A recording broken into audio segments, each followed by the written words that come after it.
Morning to all. നമ്മൾ volume എന്ന് പറഞ്ഞ ചാപ്റ്ററാണ് പഠിച്ചുകൊണ്ടിരിക്കുന്നത്. എങ്ങനെയാണ് ഒരു റെക്റ്റാങ്കുലർ ബോക്സ് അല്ലെങ്കിൽ ഒരു ക്യൂബിൻ്റെ വോളിയം കണ്ടുപിടിക്കുന്നത്, അത്രയും കാര്യങ്ങൾ നമ്മൾ കണ്ടു. രണ്ട് പ്രോബ്ലവും അത് റിലേറ്റ് ചെയ്തു. അടുത്തൊരു പ്രോബ്ലം നോക്കാം. A wooden block of length 8 centimeters and breadth 4 centimeters has a volume of 180 cubic centimeters. What is its height? അതായത് ഒരു റെക്റ്റാങ്കുലർ ബ്ലോക്കിൻ്റെ ലെങ്ത് 8 സെൻറ്റിമീറ്റർ എന്നും ബ്രെഡ്ത്ത് 4 സെൻറ്റിമീറ്റർ എന്നും വോളിയം 180 ക്യൂബിക് സെൻറ്റിമീറ്റർ എന്നും തന്നിട്ടുണ്ട്. അങ്ങനെയെങ്കിൽ ഹൈറ്റ് കണ്ടുപിടിക്കുക. ഇതാണ് ക്വസ്റ്റ്യൻ. നമുക്കറിയാം volume is equal to LBH, അല്ലെങ്കിൽ length into breadth into height. Okay, ഇതിൽ നമുക്ക് എന്തൊക്കെ തന്നിട്ടുണ്ട്? ലെങ്ത്തും ബ്രെഡ്ത്തും വോളിയവും തന്നിട്ടുണ്ട്. അങ്ങനെയെങ്കിൽ ഹൈറ്റ് കണ്ടുപിടിക്കുക. അതായത് ലെങ്തും ബ്രെഡ്ത്തും ഹൈറ്റും അറിയാമെങ്കിൽ നമുക്ക് വോളിയം കണ്ടുപിടിക്കാനുള്ള ഇക്വേഷനാണ് volume is equal to length into breadth into height. ഇവിടെ ലെങ്ത് ഉണ്ട്, ബ്രെഡ്ത്ത് ഉണ്ട്, വോളിയം ഉണ്ട്. ഹൈറ്റ് എത്രയാണെന്ന് കണ്ടുപിടിക്കാം. തന്നിരിക്കുന്ന കാര്യങ്ങൾ അവിടെ നിന്ന് അപ്ലൈ ചെയ്യുക.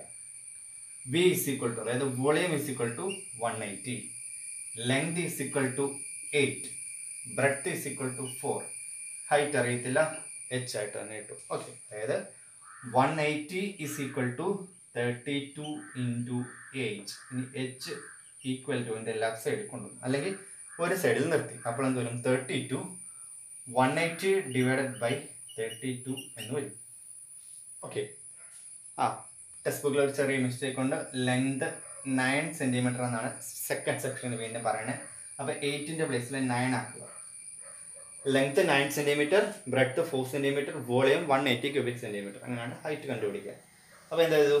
9 ഇൻറ്റു 4 36 എന്ന് വരും.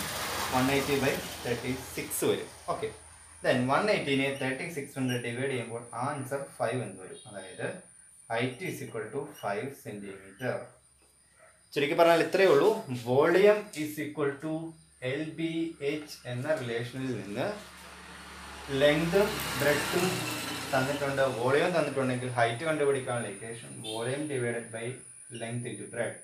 ഇനി ബ്രെഡ്ത്ത് തന്നിട്ടില്ല, ബാക്കി അറിയാമെങ്കിൽ volume is equal to length into height.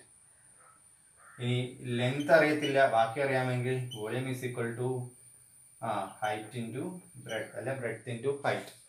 അതായത് volume is equal to LBH എന്ന റിലേഷനിൽ നിന്ന് ബാക്കി 3 റിലേഷൻ കണ്ടുപിടിച്ചിരിക്കുകയാണ്. അതായത് volume is equal to L into B into H, height is equal to volume divided by L into B, B is equal to volume divided by length into height, length is equal to volume divided by height into breadth. അതായത് ലെങ്തും ബ്രെഡ്ത്തും ഹൈറ്റും തന്നാൽ volume കണ്ടുപിടിക്കാം, വോളിയവും ലെങ്തും ബ്രെഡ്ത്തും മാത്രം തന്നാൽ height കണ്ടുപിടിക്കാം, വോളിയവും ലെങ്തും ഹൈറ്റും തന്നാൽ breadth കണ്ടുപിടിക്കാം, വോളിയവും ലെങ്തും ബ്രെഡ്ത്തും തന്നാൽ വോളിയവും ഹൈറ്റും ബ്രെഡ്ത്തും തന്നാൽ ലെങ്ത് കണ്ടുപിടിക്കാം. അത് ഈ ഒരൊറ്റ ഇക്വേഷനിൽ നിന്ന് ബാക്കി 3 ഇക്വേഷനും കണ്ടുപിടിച്ചിട്ടുണ്ട്. ഓക്കെ, ദെൻ ഇത് റിലേറ്റ് ചെയ്തിട്ടുള്ള ഒരു പ്രോബ്ലമാണ് ആ ടേബിളിൽ പേജ് നമ്പർ 65 തന്നിട്ടുള്ളത്. ആ പ്രോബ്ലം ഒന്ന് നമുക്ക് വർക്കൗട്ട് ചെയ്ത് നോക്കാം. First one, length 3 centimetre, breadth 8 centimetre, height 7 centimetre, then volume കണ്ടുപിടിക്കുക. അപ്പോൾ എന്താണ്? Length 3, breadth 8, height 7. അങ്ങനെ volume is equal to LBH, L into B into H, അതായത് 3 into 8 into 7, which is equal to 3 into 10, 24, 24 into 7, 2 into 7, 40, 4 into 7, 28, 148, 168. Okay. Then second one, length is equal to 6 centimeter, breadth is equal to 4 centimeter, height is equal to 5 centimeter. Length 6 centimeter, breadth 4 centimeter, height 5 centimeter. അങ്ങനെയെങ്കിൽ volume ഇതെല്ലാം സെൻറ്റിമീറ്ററിലാണ്. L into B into H, which is equal to 6 into 4 into 5, which is equal to എന്ത് പറയും? 6 into 20, 120 centimetre cube അല്ലെങ്കിൽ cubic centimetre. Third one, length 6 centimeter, breadth 4 centimetre, height തന്നിട്ടില്ല, volume is equal to 48 cc എന്ന് പറഞ്ഞാൽ cubic centimetre. Then height ആണ് കണ്ടുപിടിക്കേണ്ടത്. Height is equal to volume divide by length into breadth. Volume is equal to 48, ലെങ്തും ബ്രെഡും 6ഉം 4ഉം 6 into 4 which is equal to 48 divided by 24. Answer 2 centimetre. അപ്പോൾ എന്താണ് height is equal to 2 centimetre. അപ്പം ഇതുപോലെ ബാക്കി പ്രോബ്ലംസ് നിങ്ങൾ ടേബിളിൽ ടെക്സ്റ്റ് ബുക്കിൽ തന്നെ കംപ്ലീറ്റ് ചെയ്യുക. ഓക്കെ, ദെൻ നമ്മൾ നെക്സ്റ്റ് പോർഷനിലോട്ട് പോകുന്നു. ന്യൂ ഷേപ്സ് നോക്കാം.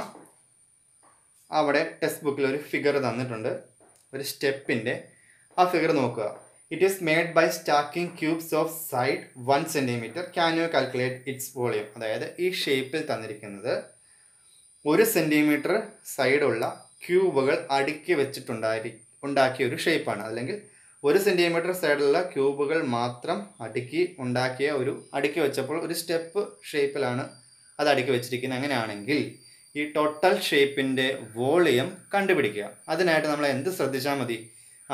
ഇവിടെ തന്നിട്ടുണ്ട് ഓരോ ക്യൂബും 1 സെൻറ്റിമീറ്റർ സൈഡുള്ള ക്യൂബാണ്. അങ്ങനെയെങ്കിൽ ഈ ഒരു ക്യൂബിൻ്റെ വോളിയം എന്തായിരിക്കും? 1 സെൻറ്റിമീറ്റർ സൈഡുള്ള ഒരു ക്യൂബിൻ്റെ വോളിയം എന്തായിരിക്കും? ലെങ്ത് ബ്രെഡും ഹൈറ്റും 1 സെൻറ്റിമീറ്റർ ആണെങ്കിൽ വോളിയം എന്തായിരിക്കും? LBH എടുക്കുമ്പോൾ 1 into 1 ആയിരിക്കും. 1 ക്യൂബിക് സെൻറ്റിമീറ്റർ ആയിരിക്കും. ഓക്കെ, 1 ക്യൂബിക് സെൻറ്റിമീറ്റർ ആണെങ്കിൽ, അതായത് ഒരു ക്യൂബിൻ്റെ വോളിയം 1 ആണെങ്കിൽ ഇവിടെ ടോട്ടൽ ഷേപ്പിൻ്റെ വോളിയം കണ്ടുപിടിക്കാനായിട്ട് എന്ത് ചെയ്താൽ മതി? എത്ര ക്യൂബ്സ് ഇവിടെ ഉണ്ടെന്ന് കണ്ടുപിടിച്ചാൽ മതി. ഓക്കെ, അപ്പോൾ എത്ര ക്യൂബ്സ് ഉണ്ടെന്ന് കണ്ടുപിടിക്കാനായിട്ട് നമ്മൾ ശ്രദ്ധിക്കുക. ഒന്നുകിൽ നമ്മൾ ഏറ്റവും ബോട്ടത്തിൽ നിന്ന് തുടങ്ങുക, അല്ലെങ്കിൽ ഏറ്റവും ടോപ്പിൽ നിന്ന് തുടങ്ങുക. അപ്പോൾ നമുക്ക് നോക്കി ഏറ്റവും ബോട്ടം ലെങ്ത് വൈസ് എത്ര, അതായത് സ്റ്റെപ്പിൻ്റെ ലെങ്ത് വൈസ് എത്ര ബ്രിക്സ് അല്ലെ എത്ര ക്യൂബ്സ് അടുക്കി വെച്ചിട്ടുണ്ടെന്ന് നോക്കുക. ബാക്കിലോട്ട് ബ്രെഡ് വൈസിൽ എത്ര ക്യൂബ്സ് അടുക്കി വെച്ചിട്ടുണ്ടെന്ന് നോക്കുക. ഓക്കെ, ലെങ്ത് വൈസ് എത്ര എണ്ണം ഉണ്ട്? 9 ക്യൂബ്സ് ഉണ്ട്. ലെങ്ത് വൈസ് 9 ക്യൂബ്സ് ഉണ്ട്. ഇനി പുറകോട്ട് ബ്രെഡ് വൈസ് അതും 9 ക്യൂബ്സ് ഉണ്ട്. അങ്ങനെയെങ്കിൽ എത്ര ക്യൂബ്സ് ഉണ്ട്? ഏറ്റവും bottom level 9 into 9 81 cubes. Then തൊട്ട് മുകളിലത്തെ സ്റ്റെപ്പിൽ ഫസ്റ്റ് സ്റ്റെപ്പ് ഏറ്റവും ബോട്ടം, അതിൻ്റെ തൊട്ട് മുകളിൽ എത്ര എണ്ണം ഉണ്ട്? Length wise 9, breadth wise 7. അങ്ങനെയാണെങ്കിൽ number of cubes length 9 breadth 7 എടുത്താൽ ഏകദേശം സെയിം തന്നെയാണ്. പക്ഷേ ഹൈറ്റ് എന്തായിരിക്കും? ഇങ്ങനെ നോക്കുവാണെങ്കിൽ ഹൈറ്റ് എന്തായിരിക്കും? 1 ആയിരിക്കും. ശരിയല്ലേ? 1 സെൻറ്റിമീറ്റർ ഹൈറ്റ് ഉള്ളു. ഏറ്റവും ബോട്ടം ലെവലിലെ മാത്രം വോളിയം കണ്ടുപിടിച്ചാൽ length into breadth into height 81 cubes തന്നെ വരും. Volume is equal to LBH ആണ്. 9 into 1 ആണ്. ആൻസർ 81 cc കിട്ടും. ഇനി രണ്ടാമത്തെ സ്റ്റെപ്പ് നോക്കുവാണെങ്കിൽ അവിടെ ലെങ്ത് 9 ആണ്, ബ്രെഡ്ത്ത് 7 ആണ്. വേണമെങ്കിൽ നമുക്ക് ഹൈറ്റ് ഈസ് ഈക്വൽ ടു 1 എന്ന് എടുക്കാം. കാരണം എന്താ? മുകളിലോട്ടുള്ള ഹൈറ്റ് 1 സെൻറ്റിമീറ്ററിലേ ഉള്ളൂ. അങ്ങനെയാണെങ്കിൽ വോളിയം എന്തായിരിക്കും? LBH ആണ്. 9 into 7 into 1 which is equal to 63 cubic centimeter. തൊട്ട് മുകളിലത്തെ സ്റ്റെപ്പിലോ തേർഡ് സ്റ്റെപ്പ് ഹൈറ്റ് അവിടെയും 1 ആണ്. കാരണം ഒരു ക്യൂബ് മാത്രമേ ഹൈറ്റിലുള്ളൂ. ദെൻ ലെങ്ത് എത്രയാണ്? ലെങ്ത് ഇപ്പോഴും 9 തന്നെയാണ്. 9 ലെങ്ത് ഉണ്ട്. ലെങ്ത് വൈസ് 9 ഉണ്ട്. പുറകോട്ട് ബ്രെഡ്ത്ത് വൈസ് 2 എണ്ണോടെ കുറഞ്ഞു 5 സെൻറ്റിമീറ്റർ എന്ന് പറയാം. അങ്ങനെയാണെങ്കിൽ വോളിയം എന്തായിരിക്കും? 9 into 5 into 1 which is equal to 45 cubic centimeter. Then last ഏറ്റവും ടോപ്പ് അതായത് ഫോർത്ത് സ്റ്റെപ്പ്, അവിടെ ഹൈറ്റ് 1 ആണ്, ലെങ്ത് 9 ആണ്, ബ്രെഡ്ത്ത് 3 ആണ്. ശരിയല്ലേ? 3 കട്ടകളെ പുറകോട്ട് അടുക്കി വെച്ചിട്ടുള്ളൂ. Then volume is equal to breadth into height into length എങ്ങനെ വേണമെങ്കിൽ എഴുതാം. LBH എന്ന് തന്നെയാണ്. 9 into 3 into 1 which is equal to 27 cubic centimeter. Then total volume is equal to ഓരോന്ന് കൂട്ടുക. 81 plus 63 plus 45 plus 27 which is equal to 216 cubic centimeter. ഇതാണ് ഇതിന്റെ final answer. Okay, അപ്പോൾ നിങ്ങൾ ആ ടെക്സ്റ്റ് ബുക്കിൽ താഴെ കുറേ ക്വസ്റ്റ്യൻസ് തന്നിട്ടുണ്ട്. അതൊക്കെ നിങ്ങൾ ടെക്സ്റ്റ് ബുക്കിൽ തന്നെ വായിച്ച് ഫില്ല് ചെയ്യുക. കാരണം it's made by stacking side of 1 centimeter. Can you calculate this volume? How many cubes are there at very bottom? Very bottom, ഏറ്റവും താഴെ എത്ര ക്യൂബ്സ് ഉണ്ട്? നിങ്ങളിപ്പോൾ കണ്ടുപിടിച്ചു 81 ക്യൂബ്സ് ആണ്. Then we count the number of cubes in each step. അതായത് മുകളിലോട്ട് പോകുന്നതോടുള്ള ഓരോ സ്റ്റെപ്പിൽ കണ്ടുപിടിക്കാം. അപ്പോൾ നമ്മളിവിടെ ഫൈനൽ ആൻസർ വരെ കണ്ടുപിടിച്ചു. അപ്പോൾ എന്താണ് നമ്മളിവിടെ ആൻസർ ചെയ്യേണ്ടത്? ക്വസ്റ്റ്യനായിട്ട് നിങ്ങൾ ആ ഫിഗറിന് താഴെയുള്ള ജസ്റ്റ് നിങ്ങൾ ആ ഫിഗർ റഫായിട്ടൊന്ന് വരയ്ക്കാൻ ശ്രമിക്കുക. അതിനുശേഷം എഴുതുക it is made by stacking cubes of side 1 centimeter. Calculate its volume. Then next problem, അതിന് താഴെ ഒരു ചുറ്റിൽ നിന്ന് സ്റ്റെപ്പ് പോകുന്ന പോലത്തെ ഒരു ഫിഗർ ഉണ്ട്. ആ ഫിഗർ നോക്കുക, അതിൻ്റെ അങ്ങോട്ട് വോളിയം കണ്ടുപിടിക്കാം. അതിന് തന്നിട്ടുണ്ട് it's made by stacking square blocks. The bottom block is of side 9 centimeters. As we move up, the sides decreased by 2 centimeters at each step. അതായത് അടുത്ത സ്റ്റെപ്പിൽ തന്നിരിക്കുന്നത് ക്യൂബിക്കൽ ആയിട്ടുള്ള ഓരോ സ്റ്റെപ്പുകളാണ് തന്നിട്ടുള്ളത്. സ്ക്വയർ ബ്ലോക്സ് ചേർത്ത് വെച്ചാണ് ഈ ചുറ്റിൽ നിന്നും മുകളിലോട്ട് സ്തൂപം അല്ലെങ്കിൽ മുകളിലോട്ട് പിരമിഡ് പോകുന്നത്, അല്ലെങ്കിൽ മുകളിലോട്ട് സ്റ്റെപ്പ് മുകളിലോട്ട് സ്റ്റെപ്പ് വരുന്നത്. ഓരോ സ്റ്റെപ്പിലും ശ്രദ്ധിക്കേണ്ട കാര്യം, ഏറ്റവും ബോട്ടത്തിലുള്ള സ്ക്വയർ ബ്ലോക്കിൻ്റെ ഒരു സൈഡിൻ്റെ ലെങ്ത് 9 centimeter ആണ്. ഇനി as we move up the sides decreased by 2 centimeter at each step. ഓരോ സ്റ്റെപ്പിലും അതിൻ്റെ സൈഡ് 2 centimeter വീതം കുറഞ്ഞു വരുവാണ്. അതുപോലെ തന്നെ all blocks R of height 1 centimeter. What is the volume of this tower? ഈ ടവറിൻ്റെ വോളിയം കണ്ടുപിടിക്കുക. അതായത് ബോട്ടം സ്റ്റെപ്പ് ഉണ്ടാക്കിയിരിക്കുന്ന നോക്കിയാൽ ബോട്ടം സ്റ്റെപ്പിൽ എന്താണ് തന്നിരിക്കുന്നത്? അത് ബോട്ടം സ്റ്റെപ്പിൻ്റെ ഒരു സൈഡിൻ്റെ ലെങ്ത് 9 centimeter ആണ് തന്നിട്ടുണ്ട്. ദെൻ അതിൻ്റെ ബ്രെഡ്ത്തും എന്ത് തന്നെയാണ്? അത് സ്ക്വയർ ഷേപ്പിലാണ് തന്നേക്കണേ. എന്ന് പറഞ്ഞാൽ എന്താ? ലെങ്തും ബ്രെഡ്ത്തും 9 centimeter തന്നെയാണ്. ഇനി ഹൈറ്റ് 1 centimeter ആണ്. ഓരോ സ്റ്റെപ്പിൻ്റെ ഹൈറ്റ് 1 centimeter ആണ് തന്നിട്ടുണ്ട്. അങ്ങനെയാണെങ്കിൽ ബോട്ടം സ്റ്റെപ്പിൻ്റെ volume is equal to LBH which is equal to 9 into 9 into 1 which is equal to 81 cubic centimeter. ഇനി തൊട്ട് മുകളിലോട്ടുള്ള സെക്കൻഡ് സ്റ്റെപ്പിൽ ലെങ്ത്, അതായത് മുകളിലോട്ട് പോകുന്നതോറും സ്റ്റെപ്പിൻ്റെ ലെങ്ത് 2 centimeter കുറയുമെന്നാണ് പറയുന്നത്. അപ്പം length is equal to 7 centimeter, breadth is equal to 7 centimeter. എന്തുകൊണ്ടാണ് ലെങ്തും ബ്രെഡ്ത്തും same ചെയ്യുന്നത്? കാരണം അത് സ്ക്വയർ സ്റ്റെപ്പാണെന്ന് തന്നിട്ടുണ്ട്. ഹൈറ്റ് ഈസ് ഈക്വൽ ടു 1, എല്ലാ സ്റ്റെപ്പിൻ്റെ ഹൈറ്റ് 1 centimeter ആണ്. അങ്ങനെയാണെങ്കിൽ volume is equal to LBH which is equal to 7 into 7 into 1 which is equal to 49 cubic centimeter. Then third step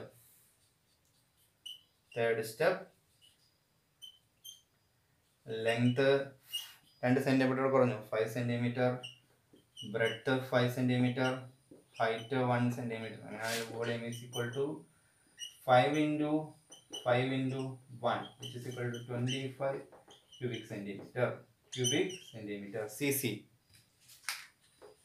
25 cubic centimeter. Then fourth step, length വീണ്ടും 2 കുറഞ്ഞു, 2 centimeter കുറഞ്ഞു, 3 centimeter, breadth 3 centimeter, height 1 centimeter. Volume is equal to 3 into 3 into 1 9 cubic centimeter. Then top step, that is fifth step, length 1, breadth 1, height 1. Volume is equal to 1 into 1 into 1 which is equal to 1 cubic centimeter. Then total volume of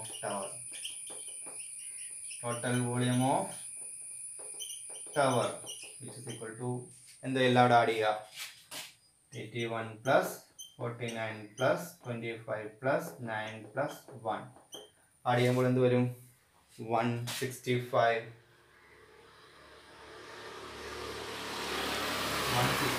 cubic centimeter. ഇതാണ് ഇതിൻ്റെ final answer 165 cubic centimeter. 165 cubic centimeter. Okay, അപ്പോൾ ഇന്ന് പറഞ്ഞ കാര്യങ്ങൾ നോക്കുക. ഈ 2 പ്രോബ്ലങ്ങൾ ഒന്ന് ശ്രദ്ധിക്കുക. എന്തൊക്കെയാണ്? ഓരോ, അതായത് ലെങ്തും ബ്രെഡ്ത്തും ഹൈറ്റും തന്നാൽ വോളിയം കണ്ടുപിടിക്കാനുള്ള ഇക്വേഷൻ ആണത്. ഇനി ലെങ്തും ബ്രെഡ്ത്തും വോളിയം തന്നാൽ ഹൈറ്റ് കണ്ടുപിടിക്കണം. അതായത് വോളിയവും ലെങ്തും ബ്രെഡ്ത്തും ഹൈറ്റും തമ്മിൽ എങ്ങനെ റിലേറ്റ് ചെയ്യുന്നു. ഇനി വോളിയവും ലെങ്തും ബ്രെഡ്ത്തും തന്നാൽ ഹൈറ്റ് കണ്ടുപിടിക്കുന്നതിനാണ്. അതാണ് ഫസ്റ്റ് പ്രോബ്ലത്തിൽ കണ്ടത്. ദെൻ നമുക്ക് വോളിയം കണ്ടുപിടിക്കാനായിട്ട് എപ്പോഴും ഒരേ ഷേപ്പിലുള്ള അല്ലെങ്കിൽ എപ്പോഴും ക്യൂബ് ഷേപ്പായിട്ടുള്ള ഒറ്റ ഒരു ഐസോസ് എന്താ പറയണേ, കൃത്യമായിട്ടുള്ള ക്യൂബ് ഷേപ്പിലുള്ള ആവണം നിർബന്ധമില്ല. പിന്നെ എന്താണ്, പല ക്യൂബ് ഷേപ്പിലുള്ള ചേർന്ന് സ്റ്റെപ്പ് രൂപത്തിലോ ടവർ രൂപത്തിലോ ഒക്കെയുള്ള പ്രോബ്ലങ്ങളും വരാം. അപ്പം ഇതുപോലുള്ള പ്രോബ്ലങ്ങളും വർക്കൗട്ട് ചെയ്യാനായിട്ട് എന്ത് ചെയ്യുക, നമ്മൾ അതിനെ ക്യൂബ് ഷേപ്പുള്ള പല പാർട്സ് ആക്കി മാറ്റുക. ക്യൂബ് ഷേപ്പ് അല്ലെങ്കിൽ റെക്റ്റാങ്കുലർ ബ്ലോക്ക് ഷേപ്പുള്ള പല പാർട്സ് ആക്കി മാറ്റി ആലോചിക്കുക. അതിനുശേഷം ഓരോ പാർട്സിൻ്റെയും വോളിയം കണ്ടുപിടിക്കുക. ദെൻ ടോട്ടൽ വോളിയം കണ്ടുപിടിക്കാനായിട്ട് എല്ലാ പാർട്സിൻ്റെയും ഓരോ പാർട്ടായിട്ട് കണ്ടുപിടിച്ച വോളിയം സമ്മപ്പ് ചെയ്യുക. അതായത് ഇവിടെ ഓരോ സ്റ്റെപ്പിൻ്റെയും വോളിയം സെപ്പറേറ്റ് കണ്ടുപിടിച്ചിട്ട് ടോട്ടൽ വോളിയം കണ്ടുപിടിച്ച പോലെ, അല്ലെങ്കിൽ ഓരോ സ്റ്റെപ്പിൻ്റെയും വോളിയം കണ്ടുപിടിച്ചിട്ട് ടവറിൻ്റെ വോളിയം കണ്ടുപിടിച്ച പോലെ നമുക്ക് പല ഷേപ്പിൽ തരുന്ന ഫിഗറിൻ്റെയും വോളിയം കണ്ടുപിടിക്കാൻ സാധിക്കും. അതിനുവേണ്ടി എന്ത് ചെയ്താൽ മതി, ആ പല ഷേപ്പിലുള്ള ഫിഗേഴ്സിനെയും അല്ലെ പല ഷേപ്പിലുള്ളതിനെ നമ്മൾ കണ്ടുപിടിക്കാൻ പാകത്തിനുള്ള ഓരോ ചതുരക്കട്ടകളായിട്ട് ഭാഗിക്കും. എന്നിട്ട് ആ ഓരോ ചതുരക്കട്ടയുടെയും വോളിയം കണ്ടുപിടിക്കും. ദെൻ എല്ലാ ചതുരക്കട്ടയുടെയും എല്ലാ റെക്റ്റാങ്കുലർ ബ്ലോക്കിൻ്റെയും വോളിയം സമ്മപ്പ് ചെയ്ത് ടോട്ടൽ വോളിയം കണ്ടുപിടിക്കും. ഓക്കെ, അപ്പോൾ ഇത്രയും കാര്യം ശ്രദ്ധിക്കുക. Thank you.